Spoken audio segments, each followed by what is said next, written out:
और नेपाल में आई बाढ़ की कुछ और तस्वीरें आपको दिखाते हैं। इमारतें पूरी तरह से मलबे में दबी हुई हैं। मलबा कई मीटर तक जमा है।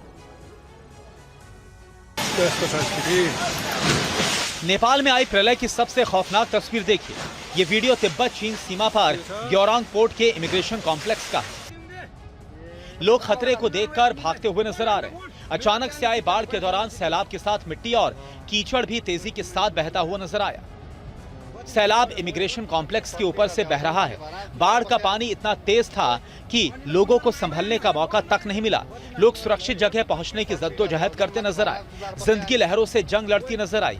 चंद मीटर पर मौत खड़ी थी और पूरे इलाके में अफरा तफरी मच गई। अगला वीडियो देखकर आपको अंदाजा हो जाएगा कि तिब्बत में ग्लेशियर झील के फटने के बाद नेपाल में कैसे तबाही मची। तस्वीर नेपाल के एक सस्पेंशन ब्रिज की है। जब सैलाब आया तो सस्पेंशन ब्रिज तेजी के साथ हिलने लग गया।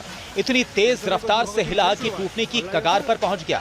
जल प्रहार के थपेड़ों से पुल लगातार हिल रहा था, टूट रहा था, बिखर रहा था। पुल की आहट सुनकर स्थानीय लोग डरे हुए थे, सहमे थे।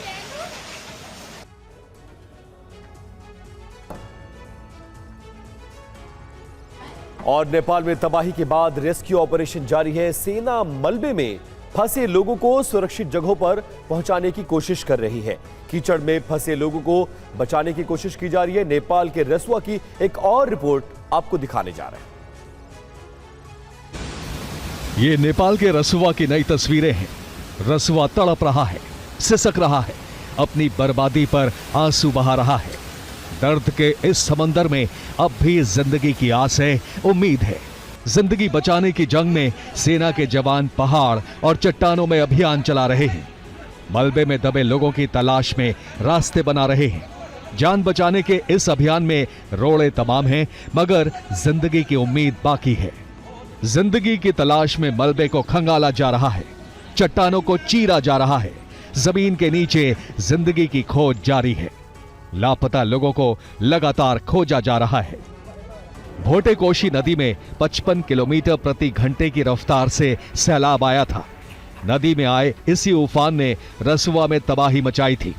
जानकारों ने बताया कि इस नदी में पानी की ऐसी रफ्तार पहले कभी नहीं दिखी। भोटेकोशी नदी में अचानक सैलाब आया और इस गांव का इतिहास भूगोल ही बदल दिया। नेपाल के रसुआ जिले में बाढ़ आने के बाद बिहार में भी बाढ़ का खतरा बढ़ गया है। वेस्ट चंपारण, गोपालगंज, ईस्ट चंपारण, सीतामढ़ी में खतरा बढ़ गया है। दिल्ली के एनडीआरएफ ऑफिस से पुनीत शर्मा की रिपोर्ट।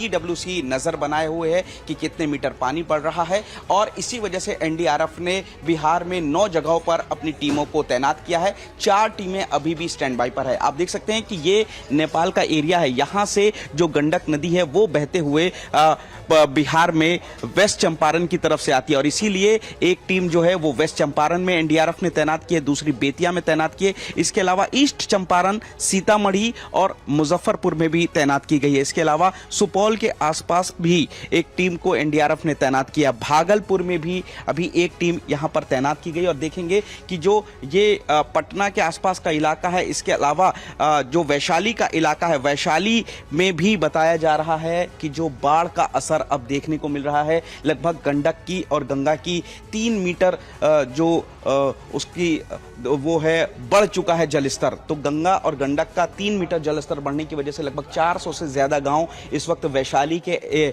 इस पूरे इलाके में भी बाढ़ की में घिर चुके हैं। और नेपाल में फ्लैश फ्लड से बिहार में भी बाढ़ का खतरा बढ़ गया है। बिहार के 8 जिलों में हाई अलर्ट घोषित किया गया है।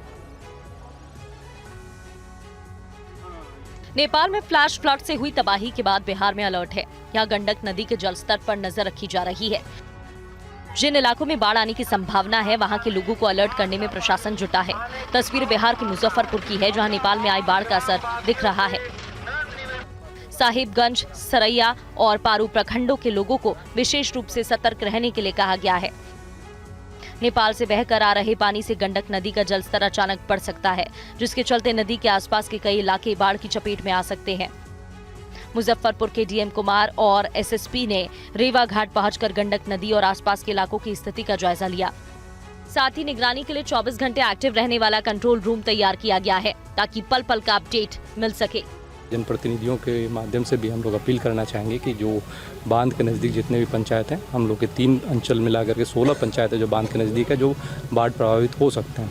तो वहाँ के जनप्रतिनिधियों से, वहाँ के लोगों से हम लोग अपील करेंगे कि सुरक्षित स्थान पे वहाँ चले जाएं।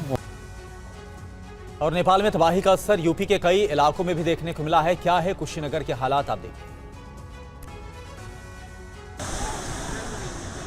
नेपाल में आई तेज बारिश और बाढ़ की तबाही का असर कुशीनगर में नारायणी नदी पर साफ दिख रहा है।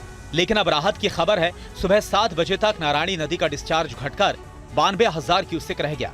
हालात को नियंत्रित करने के लिए गंडक बैराज के सभी फाटक खोल दिए गए हैं, जिससे अतिरिक्त पानी को बाहर निकाला जा सके। फिर भी खतरा पूरी तरह से टला नहीं है। खड्डा तहसील के कई गांव पर बाढ़ का खतरा अभी भी मंडरा रहा है। गांव के रास्तों पर 1-2 जगह पानी जमा नजर आ रहा है। हालात को देखते हुए प्रशासन अलर्ट मोड में है। एनडीआरएफ और एसडीआरएफ की टीमें गांव में तैनात कर दी गई हैं।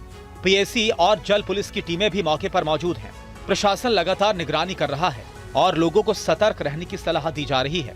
अधिकारियों का कहना है कि जलस्तर घटने से राहत जरूर मिली है, लेकिन बारिश की संभावना के बीच पूरी सतर्कता बरती जा रही है। लोगों को प्रभावित इलाकों से दूर रहने की सलाह दी जा रही है।